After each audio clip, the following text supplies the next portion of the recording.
Presiden mengeluarkan Kepres nomor 6 tahun 2021 yang isinya menugaskan kepada kami lintas kementerian dan lembaga untuk melakukan penagihan terhadap para obligor dan debitur BLBI.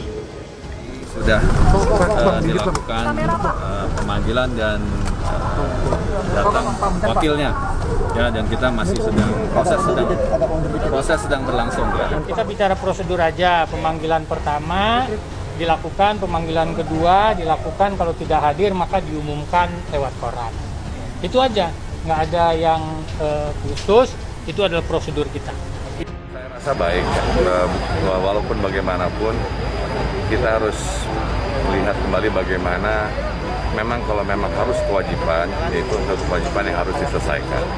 Namun dalam prosesnya diharapkan bahwa proses itu adil dan juga fairness ada di situ semua.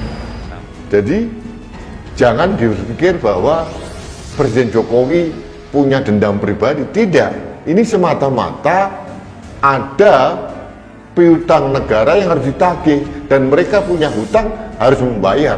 Simple saja, jangan dipolitisasi, jangan seolah-olah dikaitkan dengan Presiden Jokowi. Dan BLBI itu adalah ranahnya BI. BI tidak langsung di bawah Presiden.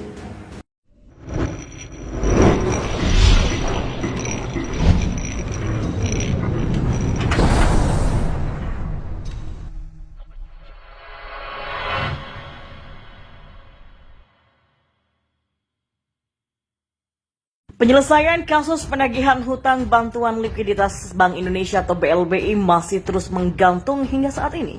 Pengusutan kasus BLBI kerap maju mundur sejak BPK menemukan adanya kerugian negara mencapai 138 triliun pada Agustus 2000. Menteri Keuangan Sri Mulyani Indrawati bersama Satgas BLBI membidik para obligor BLBI yang masih punya tunggakan kepada negara, termasuk anggota keluarga grup Bakri. Dari Lapindo hingga BLBI, inilah hutang keluarga Bakri kepada negara.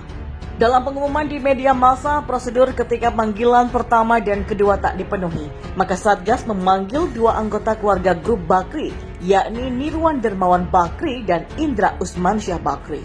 Pemerintah masih terus mengejar hutang dari keluarga Bakri. Anggota keluarga Bakri saat ini dikejar dua tagihan hutang hingga ratusan miliar.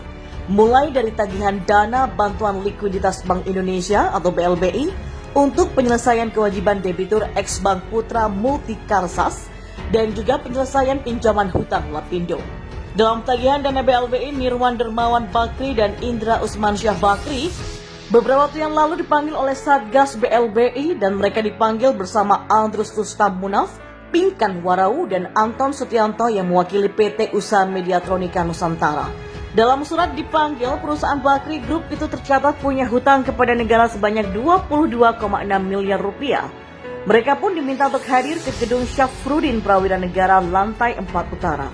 Tidak hanya BLBI, dari catatan detik.com, Bakri Group lewat anak usaha Lapindo Berantas yaitu PT Lapindo Mineral Jaya juga memiliki total hutang dengan negara sebanyak 773,382 miliar rupiah. Dana talangan itu didapat perusahaan Bakri sejak tahun 2007. Mulai dari Maret 2007, PT Lapindo Mineral Jaya memperoleh pinjaman 781,68 miliar. Namun hutang yang ditarik dari pemerintah atau dana talangan sebesar 773,8 miliar rupiah. Dalam perjanjian kala itu perusahaan punya tenor 4 tahun dengan suku bunga 4,8%, sedangkan denda yang disepakati adalah 1/1000 per hari dari nilai pinjaman. Berdasarkan catatan detik.com pada 5 Desember 2020 lalu, anak usaha Lapindo Berantas Inc. itu baru membayar hutang dana talangan pemerintah sebesar 5 miliar saja. Sementara Badan Pemeriksa Keuangan atau BPK mencatat Lapindo Berantas Inc. dan PT Mineral Lapindo Jaya harus mengembalikan uang negara sebesar 1,91 triliun rupiah. Dengan hutang yang belum lunas itu, maka pemerintah terus mengejar hutang dana talangan penanganan masalah lumpur Lapindo Sidoarjo. Hal ini dikatakan oleh Direktur Jenderal Kekayaan Negara Kementerian Keuangan Ronald Silaban. Dengan melihat hutang puluhan sampai ratusan miliar, tidak heran kalau negara terus mengejar hutang dari Bakrigo. Ekonom sekaligus Direktur Riset Center of Reform on Economics atau CORE Indonesia, Peter Abdullah, menilai penyelesaian yang lambat ini terjadi karenanya adanya unsur oligarki kekuasaan. Yang terlibat dalam kasus bantuan likuiditas Bank Indonesia adalah para konglomerat yang sangat erat hubungannya dengan pemegang kekuasaan khususnya di masa lalu. Jadi memang butuh keberanian yang besar untuk membongkar semua ini, ujarnya. Jika pemerintah saat ini berhasil menarik utang BLBI, Peter mengatakan hal itu akan berimplikasi baik untuk kehidupan bernegara, khususnya bagi pendanaan anggaran yang kini tertatih di masa pandemi COVID-19. Tidak hanya ekonomi, penarikan hutang BLBI pun disebutnya akan membantu sistem perpolitikan nasional menjadi lebih sehat.